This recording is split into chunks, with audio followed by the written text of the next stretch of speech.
Hello everyone, and thank you for joining me today.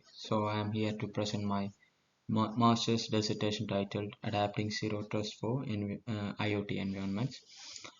This research explores how the principles of the Zero Trust security model can be realistically adapted and implemented within the unique limitations of resource-constrained Internet of Things. And the project brings together cutting-edge security theory and real-world challenges of low-power embedded systems. The motivation for this work stems from the rapid and widespread adoption of Internet of Things devices in modern applications. From smart city to healthcare systems and industrial automation, IoT devices are now embedded in nearly every critical infrastructure. However, these devices typically operate with very limited computational powers, minimal memory, and without the luxury of hardware-based security features. They are cheap, distributed widely, and designed for efficiency, not security. As a result, they present a large and easily exploitable attack surface. Attacks such as message spoofing, token replay, and unauthorized access are particularly concerning in this context. Traditional network perimeters-based defenses assume that devices inside the network are trustworthy, but in dynamic IoT environments, this assumption simply doesn't hold. A compromised sensor or edge node can provide attackers with entry into much larger systems, leading to significant damage. Given these concerns, my research addresses a pressing question. Can zero trust security principles, which are typically applied in enterprise grade systems, be realistically implemented in resource constrained IoT environments? Most zero trust frameworks rely on heavyweight cryptographic protocols and continuous access evaluations that are too demanding for tiny IoT nodes. Therefore, a gap exists in the current literature and practice. While Zero Trust has gained traction in large-scale enterprise systems, very few studies explore how to adapt it for devices with limited resources. My research aims to bridge this gap through simulation-based validation. The overreaching aim of this dissertation is to simulate and evaluate a lightweight zero-trust communication on protocol that is tailored specifically for constrained IoT devices. To achieve this, I had four key objectives. First, I developed a modular Python-based simulation framework to evaluate multiple IoT devices and a central gateway. Second, I incorporated simplified versions of three well-established standards. First one, ADHOC for lightweight key exchange, then OSCO for encrypted message transport, and CBO or web tokens for compact access control.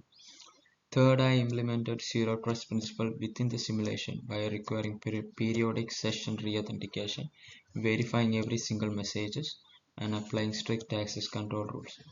Finally, I evaluated both the performance and the security of the protocol under various attack scenarios and operating conditions. To bring zero trust into the IoT simulation, I focused on four core principles. Continuous authentication was achieved by simulating EDHOC style session handshakes every 60 seconds. This ensured that nodes had to periodically re-establish trust and could not rely on stale credentials. Least privilege access was enforced by using CBO or web tokens, which assign specific roles and permissions to each node. Per messages, verification was implemented using OSCO-like approach, which provided confidentiality, integrity, and replay protection. And lastly, microsegmentation was simulated by isolating communications on flow between devices and validating tokens and session states for each interaction. No message was implicitly trusted even if it came from a previously authenticated node. In terms of architecture, the system consists of six simulated IoT nodes interacting with a central zero trust gateway. Each node initiated communication on by performing a key exchange handshake similar to EDHOC protocol, which generated symmetric session keys. These keys were then used to encrypt and authenticate messages using OSCO style logic. To access specific services at the gateway, each node was issued a signed CBO web token containing its identity role, and access code. The entire protocol stack was written in Python, making it easy to modify, replicate, and test under various scenarios. Importantly, this was done without relying on any physical IoT hardware, making the entire system platform independent and accessible to researchers and SMEs. The simulation environment was fully software-based, written in Python 3 and designed to replicate the performance characteristics of constrained IoT devices. Each nodes behaved as an independent process and communicated with gateways using scheduled request intervals. The simulation includes modules to track latency, calculate message size, monitor session state, and inject security threats like replayed or malformed messages. Every section expired after 60 seconds, forcing the node to re-authenticate. This mimicked the real-world limitation and trust tested the system under both adverse conditions. The simulation not only enabled precise measurement of security performance but also ensured full reproducibility of the result. To evaluate the system, I measured four critical metrics. First, latency, which indicates the time delay introduced by security functions.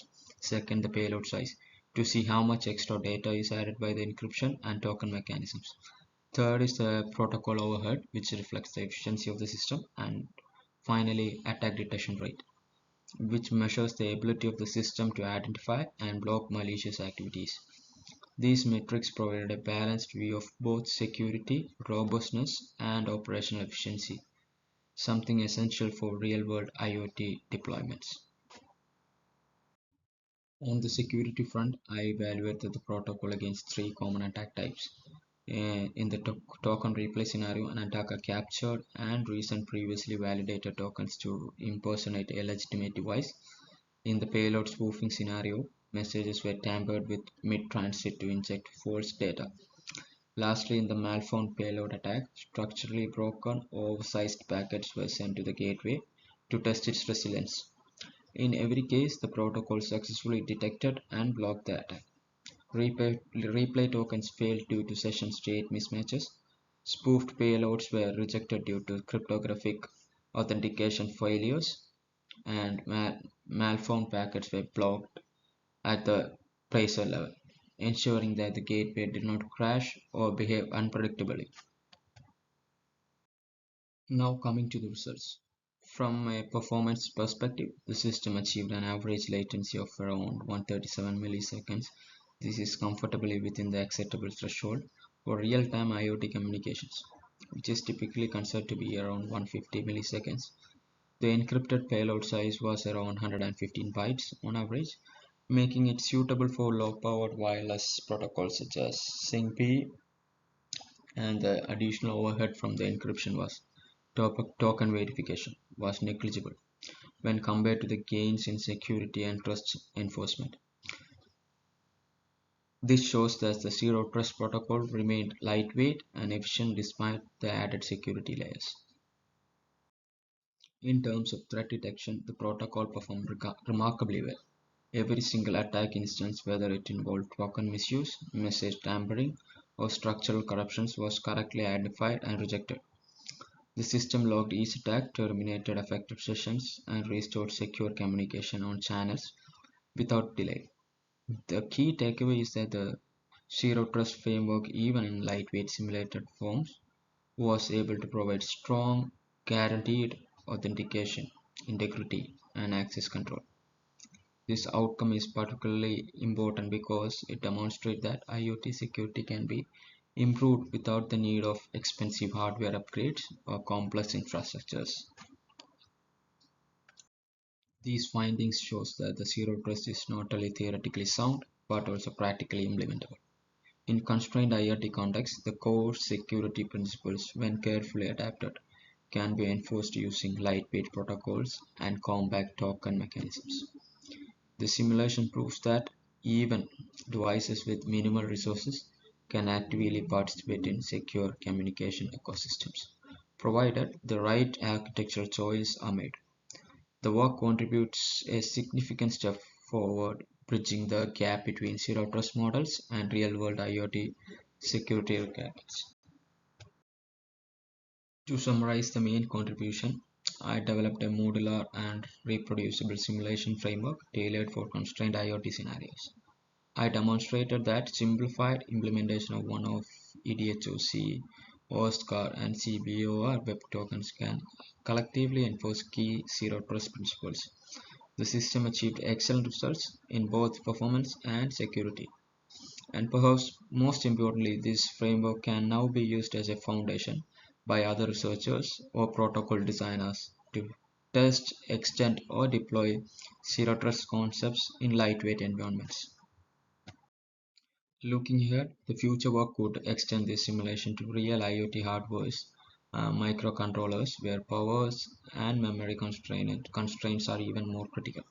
Distributed gateways could be introduced to simulate federated trust zones, allowing for scalability and fault tolerance.